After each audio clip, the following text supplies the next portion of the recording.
आज मकर संक्रांति की तुम्हें कथा सुनाते हैं, पावन कथा सुनाते हैं। स्नान दान जो करते इस दिन पुण्य वो पाते हैं, हम कथा सुनाते हैं। हम आज मकर संक्रांति की तुम्हें कथा सुनाते हैं, पावन कथा सुनाते हैं। स्नान दान जो करते इस दिन पुण्य पाते हैं, हम कथा सुनाते हैं। ये पर्व बड़ा है महान, सब करे पुण्य और दान। ये पर्व बड़ा है महान, सब करे पुण्य और दान। प्रिय भक्तजनों, आज हम आपको मकर संक्रांति के महापर्व की पावन कथा सुनाएंगे। प्रिय भक्तों, इस पावन पर्व पर भक्त पावन तीर्थ स्थानों पर जाकर स्नान और दान करते हैं, क्योंकि इस वर्ष प्रयागराज में महाकुंभ मेले का आयोजन भी हो रहा है। तो मकर संक्रांति के दिन शाही स्नान भी किया जाएगा। ऐसे में इस पर्व का महत्व और भी बढ़ जाता है। तो आइए भक्तों, सुनते हैं मकर संक्रांति पर्व की ये पावन कथा।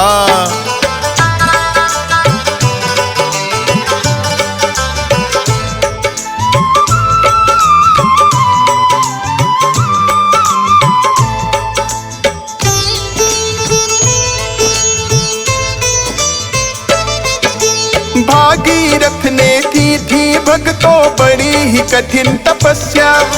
स्वर्ग से धरती पर गंगा माँ का अवतरण हुआ, क्योंकि उनके पूर्वजों को दिया कपिल मुनि ने साहब। 60,000 थे पुत्र सगर के, सभी हो गए राख। कपिल मुनि ने ही उनकी मुक्ति का उपाय बताया, हो जाए उद्धार अगर गंगा को जाए लाया। सगर पुत्र थे भक्तों जिनका नाम था अंशुमान, कपिल मुनि के ही वचनों से प्राप्त हुआ था ज्ञान। अपने दादा सगर को आकर फिर वो बताते हैं, पावन कथा सुनाते हैं। स्नान दान जो करते इस दिन पुण्य वो पाते हैं, हम कथा सुनाते हैं। ये पर्व बड़ा है महान, सब करे पुण्य और दान। ये पर्व बड़ा है महान, सब करे पुण्य और दान। प्रिय भक्तजनों, इक्ष्वाकु वंशी राजा सगर की 2 रानियां थी, सुमति और केसनी। जब दीर्घ काल तक दोनों पत्नियों से कोई संतान नहीं हुई तो राजा अपनी दोनों रानियों के साथ हिमालय पर्वत पर जाकर पुत्र की कामना से तपस्या करने लगे। महर्षि भृगु ने उन्हें वरदान दिया कि एक रानी को 60,000 अभिमानी पुत्र तथा दूसरी से एक वंशधर पुत्र होगा। महर्षि भृगु के वचनानुसार रानी केसनी के गर्भ से एक पुत्र की प्राप्ति हुई, जिसे असमंजस नाम दिया। और रानी सुमति के गर्भ से तुम्बी के आकार का एक गर्भ पिंड हुआ, जिसमें 60,000 बीज थे। कालांतर में यही सगर पुत्र हुए।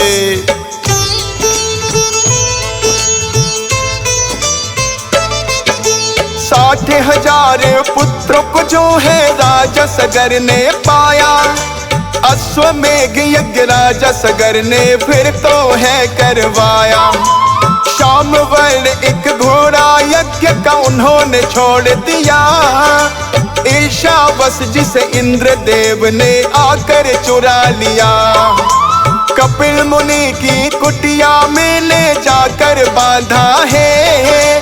कपिल मुनि ने भी इस बात को किंतु न जाना है।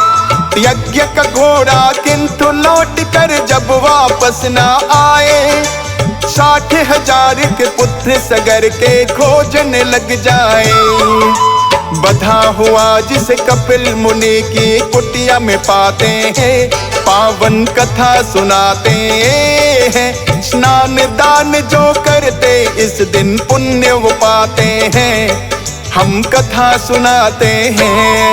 ये पर्व बड़ा है महान, सब करे पुण्य और दान, ये पर्व बड़ा है महान, सब करे पुण्य और दान। प्रिय भक्तजनों, सगर पुत्रों ने जब जग का घोड़ा कपिल मुनि के आश्रम में बंधा हुआ देखा तो वो उन्हें ही चोर बताने लगे।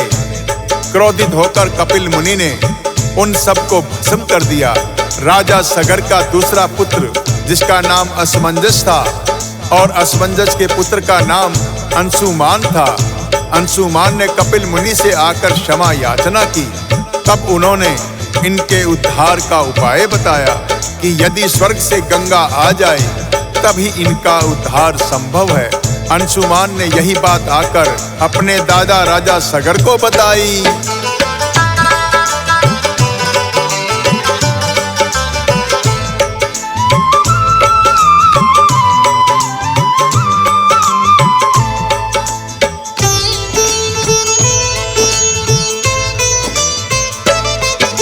राजा सगर ने अंशुमान को राज है सौंप दिया और खुद वन में चले आए हैं करने कठिन तपस्या, किंतु गंगा को धरती पर वो भी नहीं ला पाए। अंशुमान फिर करने तपस्या वन में है आए, अपने पुत्र दिलीप को देकर राज काज का भार अंशुमान भी तप करते हुए गए हैं स्वर्ग सिधार। फिर तो दिलीप ने गंगा को लाने की चेष्टा की है, राजा दिलीप की भक्ति से भी गंगा ना सकी है। फिर भागीरथ करने को तपवन में आते हैं, पावन कथा सुनाते हैं। स्नान दान जो करते इस दिन पुण्य वो पाते हैं, हम कथा सुनाते हैं। ये पर्व बड़ा है महान, सब करे पुण्य और दान, ये पर्व बड़ा है महान, सब करे पुण्य और दान। प्रिय भक्तजनों, भागीरथ ने कठिन तपस्या करके पहले विष्णु जी को प्रसन्न किया और गंगा माँ को धरालोक पर लाने का आशीर्वाद प्राप्त किया, किंतु माँ गंगा का वास तो ब्रह्मा जी के कमंडल में था। अतः भागीरथ ने ब्रह्मा जी की तपस्या करके उन्हें भी प्रसन्न किया। ब्रह्मा जी कहने लगे कि हे भागीरथ, तुम गंगा को धरती पर ले तो जाओगे, किंतु इसके वेग को धारण करने की शक्ति भोलेनाथ के अलावा किसी में नहीं है। अतः तुम्हें भोलेनाथ को भी प्रसन्न करना होगा। ब्रह्मा जी के वचनानुसार भागीरथ ने भोलेनाथ की भी कठिन तपस्या की। तब सर्वप्रथम भोलेनाथ ने अपनी जटाओं में माँ गंगा के वेग को धारण किया।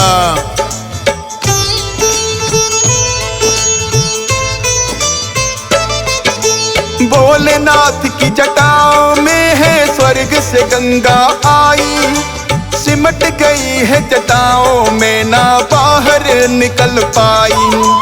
भागीरथ ने भोलेनाथ से फिर से विनती की है, भोलेनाथ ने एक जटा फिर अपनी खोल दी है। तब धरती पर गंगा का भक्तों अवतरण हुआ है, ये संभव भागीरथ के ही तप के कारण हुआ है।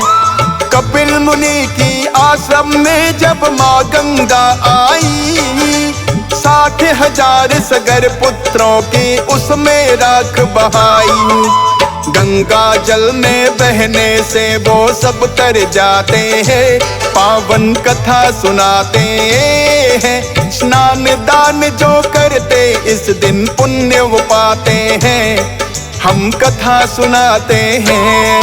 ये पर्व बड़ा है महान, सब करे पुण्य और दान, ये पर्व बड़ा है महान, सब करे पुण्य और दान। प्रिय भक्तजनों, इस प्रकार 4 पीढ़ियों की कठिन तपस्या के पश्चात भागीरथ माँ गंगा को धरती पर लाने में सफल हुए। कहते हैं, जिस दिन भोलेनाथ की जटाओं से निकलकर गंगोत्री हरिद्वार प्रयागराज होते हुए कपिल मुनि की कुटिया में आकर सगर पुत्रों का उद्धार किया, वो मकर संक्रांति का ही पावन दिन था। अतः इस दिन स्नान के पश्चात पितरों के निमित्त तर्पण का भी प्रावधान है। प्रिय भक्तों, मकर संक्रांति की एक और पावन कथा सूर्य देव और शनि देव से जुड़ी हुई है। आइए इसे भी स्मरण करते हैं।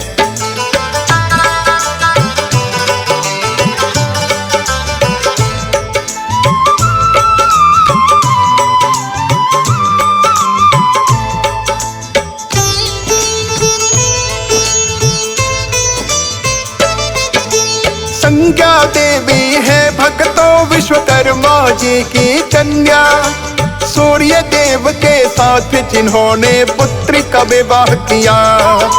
तेजवान है सूर्य देव और संज्ञा देवी कोमल, ताप सहन ना होता उनसे, कष्ट वो सहती हर पल। फिर भी संज्ञा देवी ने पत्नी का धर्म निभाया, हुई 3 संतान उन्हें, पर तेज न कम हो पाया।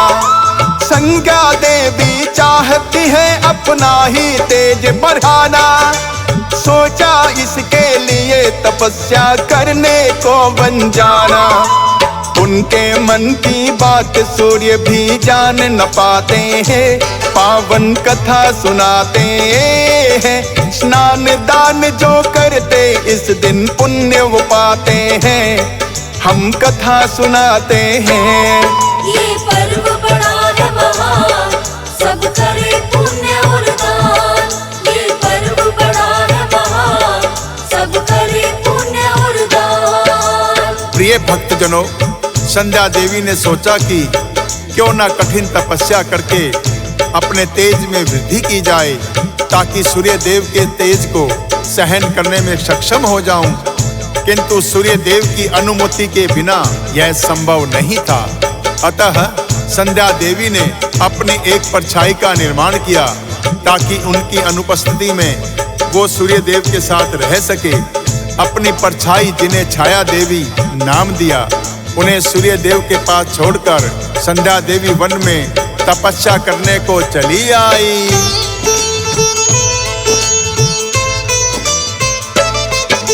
सूर्य देव तो छाया को भी संज्ञा रहे थे जान, छाया से जो सूर्य देव को उत्पन्न हुई संतान। काली रात के जैसा गहरा उनका रंग है काला, सूर्य देव के जैसा नहीं था उनका तेज निराला।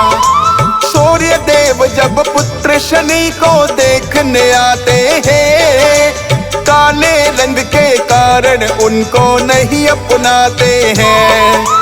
पत्नी संज्ञा नहीं ये छाया पता चल गया है, छाया देवी को भी उन्होंने भला बुरा कहा है। शनि देव जिसके कारण क्रोधित हो जाते हैं, पावन कथा सुनाते हैं। स्नान दान जो करते इस दिन पुण्य वो पाते हैं, हम कथा सुनाते हैं। ये पर्व बड़ा है महान, सब करे पुण्य और दान। ये पर्व बड़ा है महान, सब करे पुण्य और दान। प्रिय भक्तजनों, इस प्रकार अपनी माता संध्या देवी के प्रति कटु वचन और स्वयं का अपमान शनि देव से सहन ना हुआ, और उन्होंने अपनी वक्र दृष्टि के प्रभाव से सूर्य देव के तेज को समाप्त कर दिया तथा उन्हें कुष्ठ रोगी होने का श्राप भी दे दिया। प्रतिकार में सूर्य देव ने भी शनि देव की राशि कुंभ को जला दिया, जिसके कारण पिता और पुत्र में बड़ा ही मतभेद हो गया। पिता पुत्र के बीच का मतभेद मिटाने के लिए स्वयं भोलेनाथ को मध्यस्थता करानी पड़ी।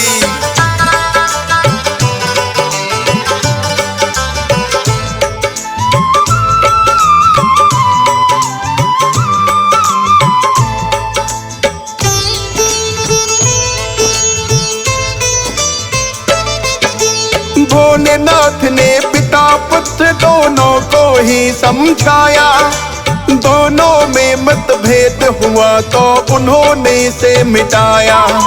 सूर्य देव से बोले शनि है आपकी ही संतान, अपने पुत्र का तुम्हें न करना चाहिए था अपमान।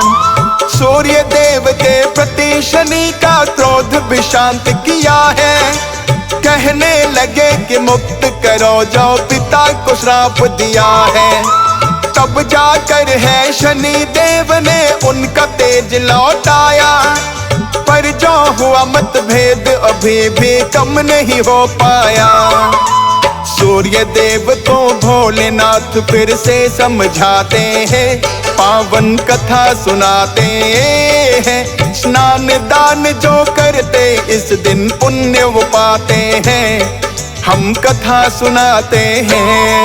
ये पर्व बड़ा है महान, सब करे पुण्य और दान। ये पर्व बड़ा है महान, सब करे पुण्य और दान। प्रिय भक्तजनों, भोलेनाथ के समझाने पर सूर्यदेव शनिदेव से मिलने उनके पास गए तो शनिदेव भी काले तिल अर्पित करके अपने पिता का स्वागत किया। ये शुभ दिन मकर संक्रांति का ही था। तब सूर्यदेव ने भी वरदान दिया कि जो इस दिन तिल का दान करेंगे उनका घर सदा ही धन धान्य से परिपूर्ण रहेगा। अतः भक्तों, मकर संक्रांति पर तिल दान को बड़ा ही शुभ माना जाता है। प्रिय भक्तों, सूर्य संस्कृति मकर संक्रांति का पर्व ब्रह्मा विष्णु महेश गणेश आदि शक्ति और सूर्य की आराधना और उपासना का पावन व्रत है जो तन मन एवं आत्मा को शक्ति प्रदान करता है। विष्णु धर्म सूत्र में कहा गया है कि पितरों की आत्मा की शांति के लिए 6 प्रयोग पुण्यदायक एवं फलदायक होते हैं। तिल जल से स्नान करना, तिल का दान करना, तिल से बना भोजन, जल में तिल अर्पण करना और तिल से आहुति देना और तिल का उपटन लगाना। इन 6 को बड़ा उत्तम फलदायी माना गया है। प्रिय भक्तों, मकर संक्रांति की एक कथा भीष्म पितामह से जुड़ी हुई भी है, तो आइए श्रवण करते हैं।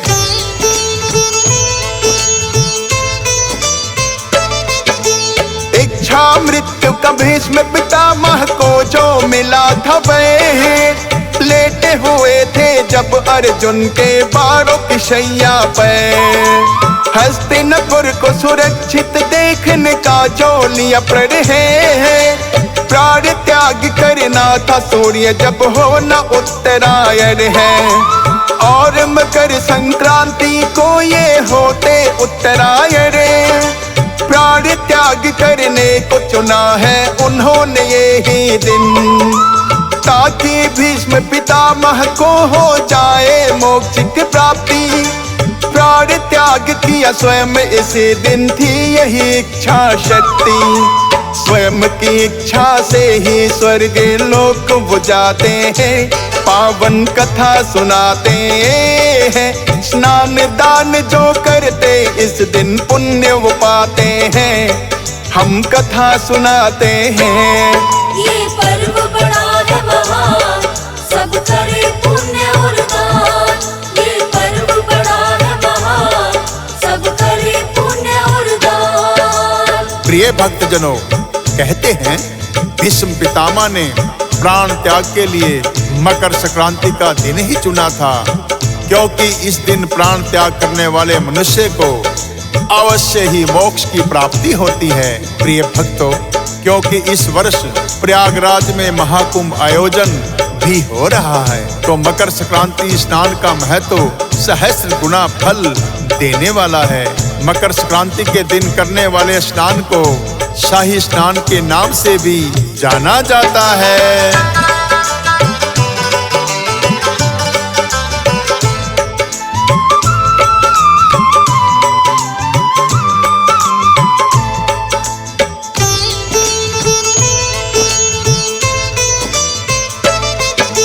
एक तो है ये मकर संक्रांति पर्व बड़ा ही पावन। और प्रयागराज में भी है महाकुंभ आयोजन। स्नान का महत्व इस दिन भक्तों हजारों गुना बढ़ जाता। स्नान करे इस दिन संगम में मोक्ष को है पाता। हंसराज रिल्हन को भी ये प्राप्त हुआ सौभाग्य, दर्शन हो गए संतों के भी बन गया बिगड़ा भाग्य। भाव से गाकर हंसराज ने किया कथा का वर्णन, फौज सुरे शब्दों में पिरोए करके शारदे सिमरन। सुनने वाले भक्त भी पुण्य स्नान कपाते हैं, पावन कथा सुनाते हैं। स्नान दान जो करते इस दिन पुण्य वो पाते हैं, हम कथा सुनाते हैं। ये पर्व बड़ा है महान, सब करे पुण्य और दान। ये पर्व बड़ा है महान, सब करे पुण्य और दान।